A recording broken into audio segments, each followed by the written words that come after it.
เอาพี่น้อยเนาะเกิดเหตุเนาะมันเสื้อเพิ่นขาดพี่น้อยเนาะขึ้นบอลนี่แหละบอลค่อยนี่พี่น้องพอดีตกหลุมหม่องนี้เนาะมันรถไม่พาชะล่าเป็นรถหักมาเลยพี่น้อยเนาะหักสองมัดผู้พี่น้อยเนาะใครเนาะมันบ่อันนั้นเบิดเนาะคันว่าหักเบิดนี่งานเขา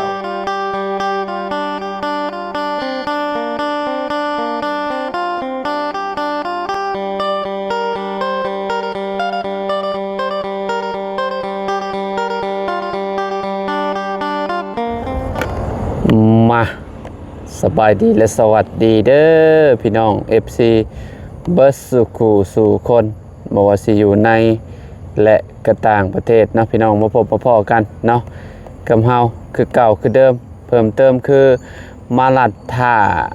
รถส่งไม้พาชะล่าบ้านน้องป๊อปพี่น้องเนาะทางอายเพิ่นก็โทรมากินนี่ฮอดแล้วว่าซั่นเนาะแต่ก็ยังโบเห็นพี่น้อยเนาะโอ้ยอยู่ใส่เด้นี่เนาะมาถ่าเพิ่นอยู่มองคนทางนี่แหละพี่น้องเอ้ยยันเพิ่นเข้าไปบ่ถึกเพราะว่ามันอยู่ข้างในเด้มาแล้วแม่นแหละพี่น้องเอ้ยปุ๊บโอ้ยมาแล้วโอ้พุ่นน่ะพี่น้องเอ้ยเนาะนี่คันนี่แหละพี่น้องเอ้ย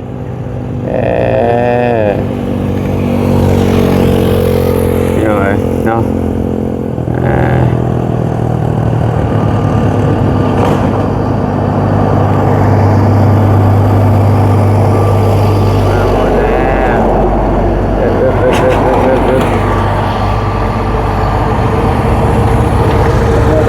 นี่เลี้ยวนี่ในไอ้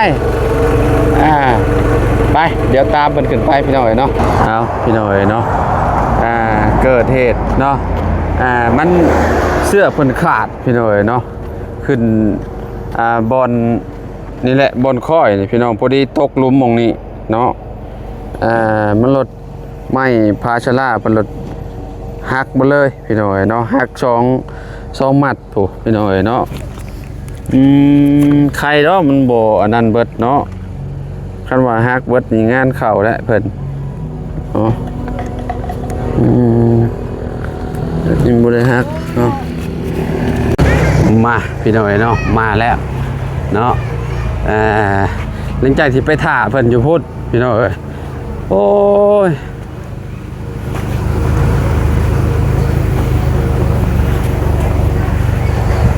มามา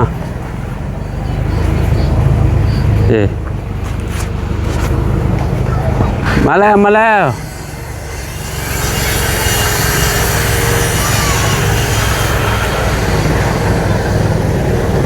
อันหน้าเบาเสียงว่าจะให้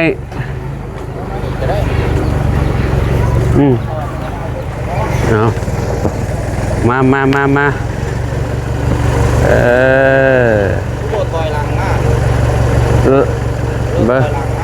เบอร์ถอยติดรถเจ้าครับป่ะพี่ถอยง่ายรถคันเข้ามาทางหน้านี้กระยับรถเจ้ามาทางไหนพี่เอารถมาพี่ก็ได้เด้ออันหันหน้าไปพูดเดี๋ยวถอยก้นมาไว้แบบนี้เนาะเอาพี่น้อยเนาะสบายดีน้องป๊อปสบายดีเด้อทาง FC แล้วค่ะใจดีแล้วก็ทางไอเด้อโอ้เมื่อกี้นี่ใบพาชะล่าตกหักอยู่หักอยู่2ท่อนตกไม่ใส่ตกมองทางขึ้นนะเสื้อเพิ่นขาดโอ้ยเนาะ2ตับพี่น้อยเนาะมาบ้านนี้พี่น้อยเนาะได้เวลาพากันยกลงแล้วพี่น้องบ้านนี้เนาะไปบ่ได้ยังให้เด็กน้อยมาเล่นนะเบิ่งได้ดูได้เอาอยู่ให้อันมาถึงยังครับจักหน่อยลมกับหัวหน้าเพิ่นอยู่ บื่อ อ๋อมื้อนี้วัดเรียบร้อยแล้วบ่หลังคาเลยหรือว่ายัง ยังกำลังเลย กำลังเนาะ กำลัง เออ หรือว่า โอ้ฮ้อนขนาดเนาะอยู่ทั่วและตากแดดพี่น้อยเนาะกำลังปูแป้นอยู่เนาะอืม ได้ขึ้นหลังคาก่อนแล้วพอได้สดได้เศร้าเนี่ย โดย เพราะว่าห่อนได้ได้เพชรทางนี้ก็เอาอยู่ได้ โอ้ถ้าได้มุงหลังคาสบายแล้วฝนตกก็เฮ็ดคือเก่าเฮ็ดได้คือเก่า มันจัง อืม ถ้าบนโต๊ะเฮ็ดเวียกงานจังได้เห็นหลังคา เป็นยังไงเนาะ มีกระตับ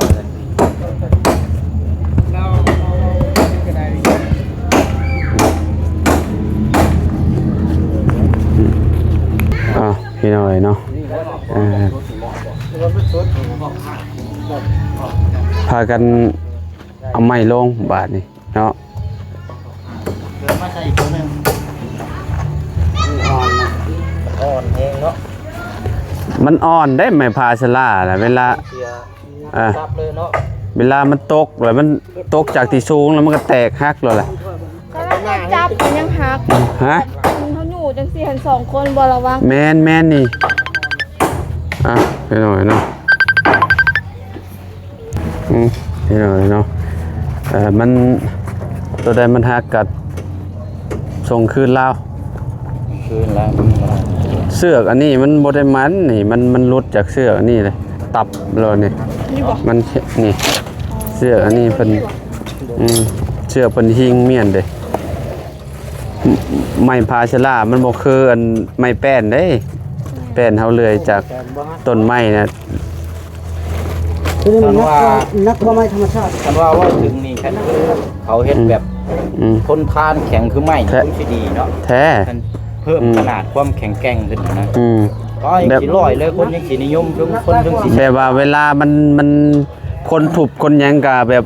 บ่แตกบ่หยังเนาะโอ้ยยืดหยุ่นได้เนี่ยคนเฮงสิบ่ให้เว้าคนบ่ใช้เลยอันพวกไม้นี่ แม่ ตกราคา ไม้แผ่นนี่ราคานี่เจ้าเลื่อยมากับมีคนซื้ออยู่แต่ก็สิบ่ราคาก็สิบ่แพง อันนี้มันงามอยู่เดี๋ยวมันอ่อน เสียได้แบบความ แม่น โตแข็งแรงนี่แหละมันบ่ปานใดเสียตัวนี้เนี่ยถ้าว่าเพิ่มแข็งแกร่งขึ้นมานี่สิความ100%ความที่คนนิยมใช้นี่จาก10นี่กลายเป็น100แล้วนะ แม่น ไม่แป้นก็คือสิเขาเจ้าบ่ ปั๊บ เพราะว่าอันนี้ เอาไปเลือกเอาไปเลือก เอาเลยอ่ะ เอาเต็มที่ ตัดเลยลูก หักเงินเดือนเอาแล้วบัดนี้เนาะโอ้ยคือกันแต่ก่อนเมื่อกี้ก็เฮ็ดงานก็แบบนี้แหละพี่น้องเฮ็ดงานพัก ข่อยได้อันอยู่ เสียคือกัน อยู่ห้านเหล้าห้านเบียร์ อันข่อยเอาเบียร์เลโอ คนขึ้นโว้ย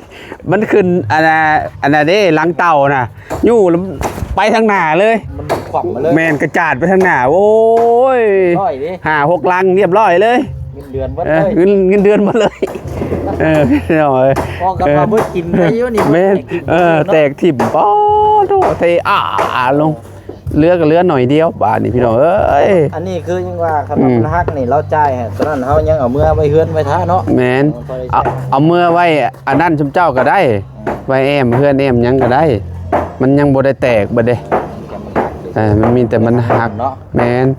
เอาไว้ไปแอมเพื่อนขอเพื่อนครัวแบบนี้นะจากนั้นอันหัวหน้าสิใจดีบ่ฮักเงินลูกน้อง จังหวะแล้วไปนั่น ทางเบิ่งเนาะทางเบิ่งเพราะมันก็บ่ได้ฮักมุนเด้เนาะ แมน เจ้าพระเจ้าเอาไป แต่ว่ายังขายได้อยู่ มีตัดบ๊อบ มีตัดมีบ่เอาผ้าก็ได้หรือว่ามีดก็ได้ เอามีด ให้เพิ่นตัดอันนี้ให้นี่พี่น้องเอ้ยเนาะเสื้อมันขาดตัวนี้แหละนี่ เดี๋ยวนึงบ่ ตับเพราะที่จริงน่ะมันโอ้มันแน่นอยู่เด้ บ่ตั้งมันเวลามันล่มน่ะมันก็นะผมนัก หัวแล้วมันโตนขุ่มเลย ผมนักแน่นมันโอ้สายนี่เก็บไว้เด้อนี่น้องป๊อปเอาไว้เฮ็ด มา สาร ทั่ว กระตาเนาะ โดย สารของสารกระตา ภาคได้นี่ แม่นอันคนที่ว่าไอ้มักอันนั้นน่ะเด้เฮ็ดไอ้อัน DIY น่ะไปสานกระตาน่ะได้อยู่เด้ เป็น ขายเนาะ ไปหมัดเอา เอาไปมัดหัว เดี๋ยวเบิ่งน้ำกันเป็นบางช็อตบางขั้นตอนพี่น้องเพราะว่าทางนี้เจ้าเปิดเพลงเฮายากเลยพี่น้องอันนี้เนาะ ค่อยจะเป็นจังได๋บ่ค่อยปะเลยล่ะค่อยอยู่ไกลอยู่คือสิบ่ได้ยินปานใดติเนาะทับตีแล้วบ่จักน่ะ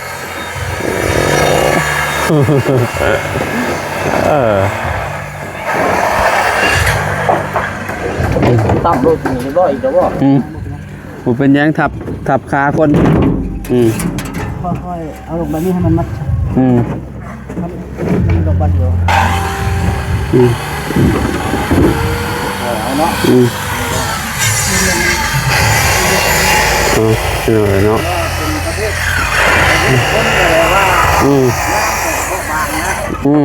แม่น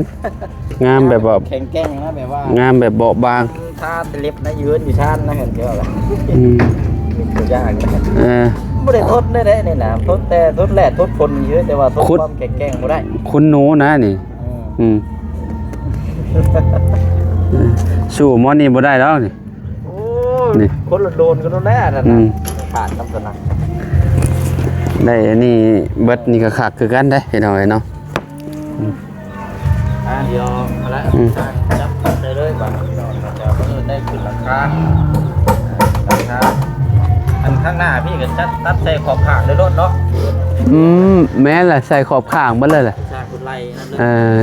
อยู่ข้างหน้าแล้วก็แถวนี้แม่นเบิดเลยใส่เบิดเลยล่ะขอบหน้าเนาะขอบหน้าขอบหลังอ่อนยวบเวลาหยกมา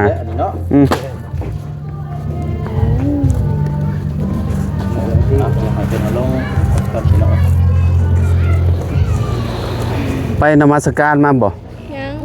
ยัง ยังบ่ได้ไปมื้อนี้บ่ไปมื้อนี้ กลับไปจักหน่อยก่อน จักหน่อยอีกงานนำไผ ก็ไปนมัสการไปโบสถ์ ไปโบสถ์เด้ห้องเพลงอยู่น่ะก็คือห้องเพลงเนี่ยจบบ่บัดนี้ป๊อบ แล้วก็ฟังพระคัมภีร์อีก ฟังพระคัมภีร์อีกโอ้วันอาทิตย์นี่ลุกได้ค่าทัศชีวิตเนาะแม่นวันอาทิตย์นี่สิอยู่เบิดเลย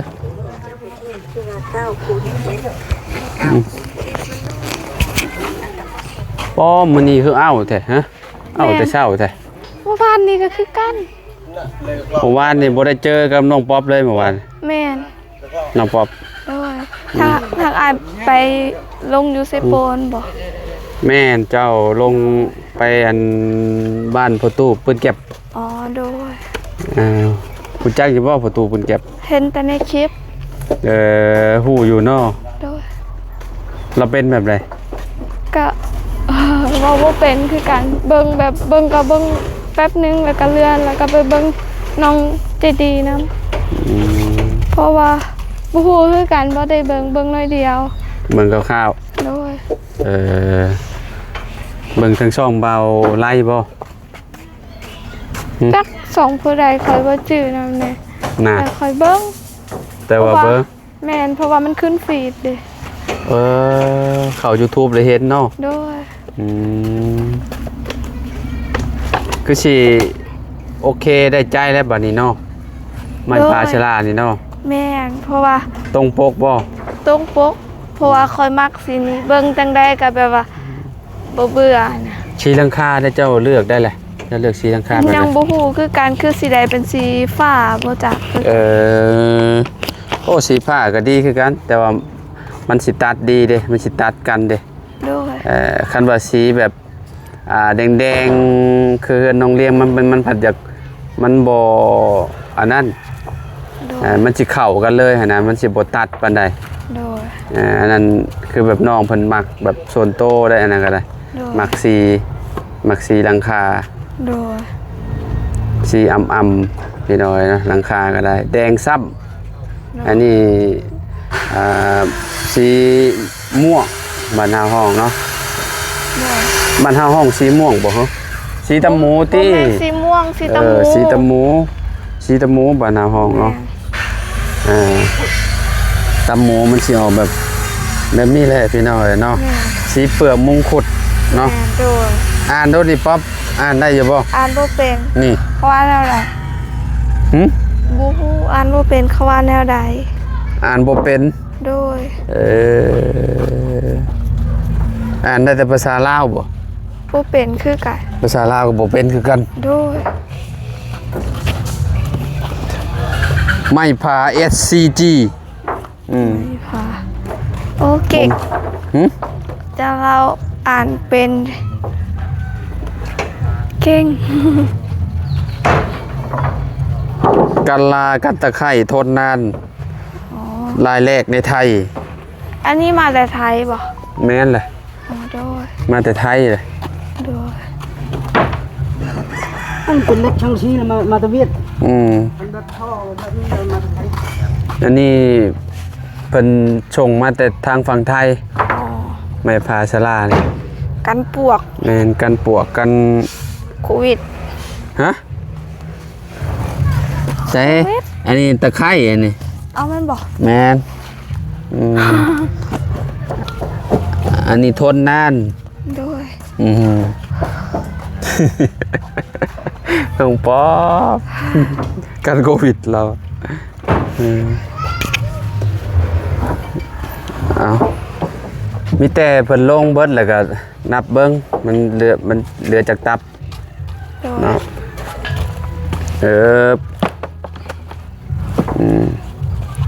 ตกขาดทันกาคือสิขายได้อยู่แต่ว่าขายอาจสิราคาบ่เต็ม แม่นบางคนเพิ่นอยากได้ตัวสั่นเด้ แม่น มา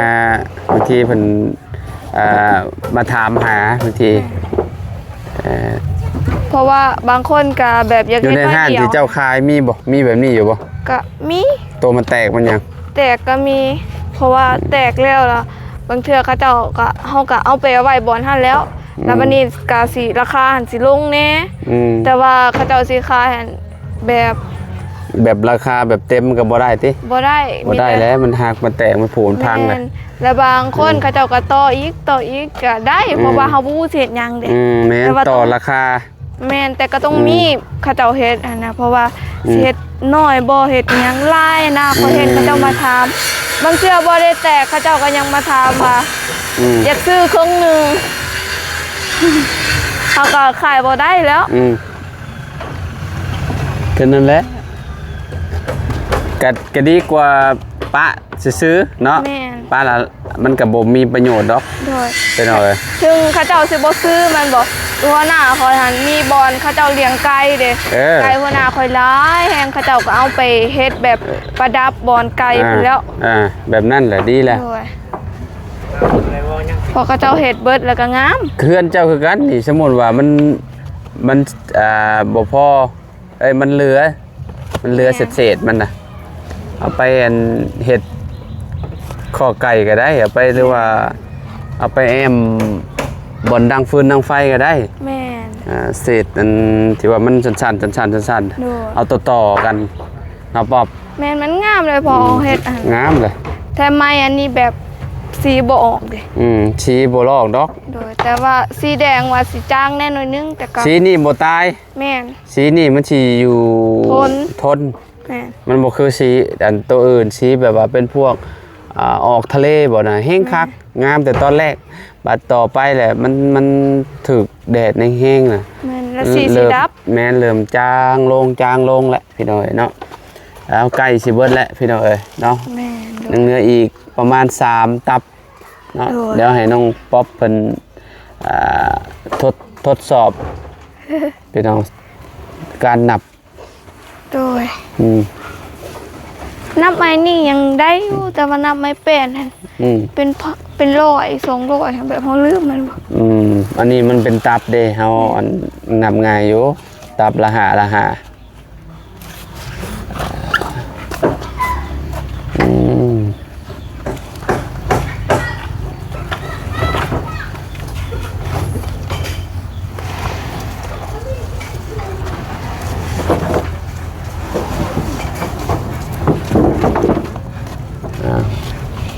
หน้าเสาไปเราก็ได้2คน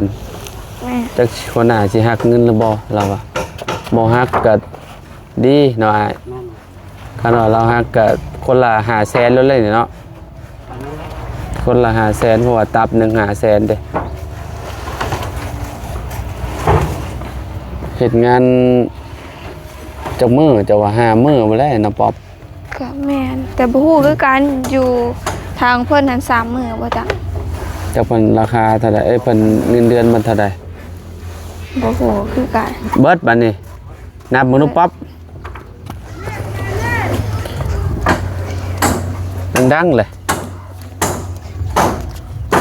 อืม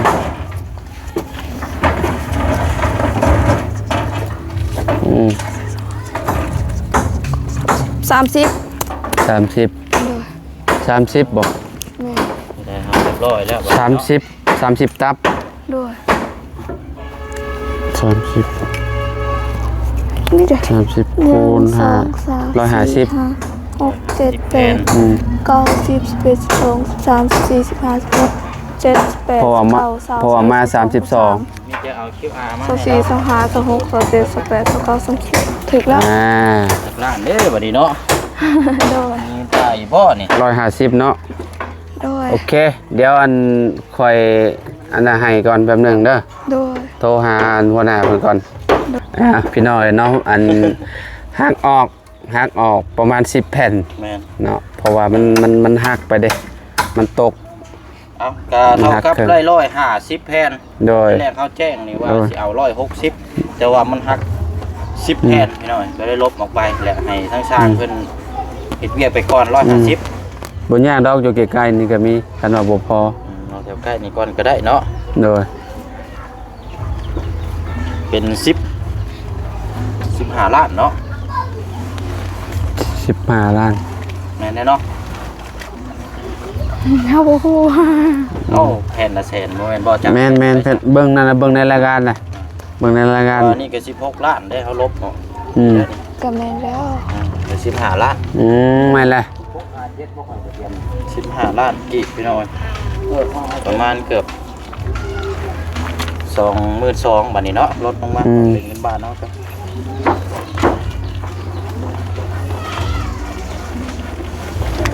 15ล้าน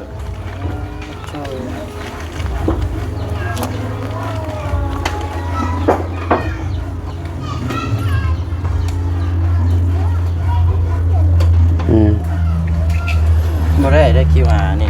QR นี่บ่ได้บ่สแกนได้ก็บ่ได้บ่ มันมีอันนั้นอยู่บ่มีพัฒนาอยู่บ่พัฒนามีบ่QR พัฒนา อันนี้ธนาคารหยังตัวนี้ จักแม่นบ่ใช่ เวียดดิ เบิ่งน้องป๊อบ เวียดกับเราก็ได้ บ่ได้มันตีเลขออก JBD ให้มาลองเบิ่งใหม่อีก เอาอีกลองอีก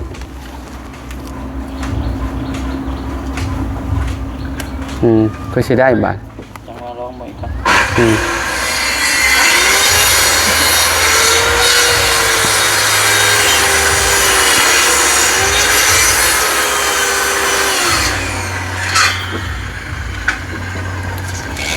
บ่ได้ เดี๋ยวโทรเอาน้ำลาวใหม่ก่อน ให้เราส่ง ส่ง QR ธนาคารตัวใหม่มา พัฒนาด้วย โอเคพี่น้อยเนาะทางบ่อเชียงเพิ่นกระจายค่าไม้พาชลาไปแล้วพี่น้อยเนาะ15ล้านกีบพี่น้อยเนาะมาพี่น้อยเนาะหลังจากที่น้องป๊อปขอบคุณผู้ใหญ่เพิ่นเนาะ โดย โอ้ยบาดนี้ซ้ำTM บาดนี้เนาะมาครบเลยเด้พี่น้องเอ้ยก็ถ้าเบิ่งนำกันเนาะว่าสิเป็นจังใดเนาะเวลาแอมเข้าไปแล้วเพิ่นน้องป๊อปปี้เพิ่นเนาะหลังคาสิเม็ดกันบ่พี่น้องเอ้ยเนาะสีที่น้องเพิ่นเลือกเนาะโอเคเดี๋ยวพ่อกันใหม่นะป๊อปเนาะ โดยการขอบคุณทางผู้ใหญ่ใจดีที่มาหับซุ้มแล้วก็ทาง FC นำเด้อแล้วก็ขอให้อายเดินทางปลอดภัยขอพระเจ้าอวยพรเด้อ โอเคพี่น้อยเนาะให้น้องป๊อปเพิ่นจะไปอันนั้นบ่ไปรวมบ่โอเคไปซะพี่น้อยเนาะพ่อกันใหม่เด้อพี่น้องเด้อเนาะ เดี๋ยวเขามาอัปเดตให้เบิ่งอีกเทื่อนึงเนาะทางบ้านน้องป๊อปปี้เพิ่นพี่น้องเอ้ยเนาะเอาอยู่ดีมีเฮงบ่สุขูสุขคนเด้อพี่น้องเด้อสบายดีเด้อพบกันใหม่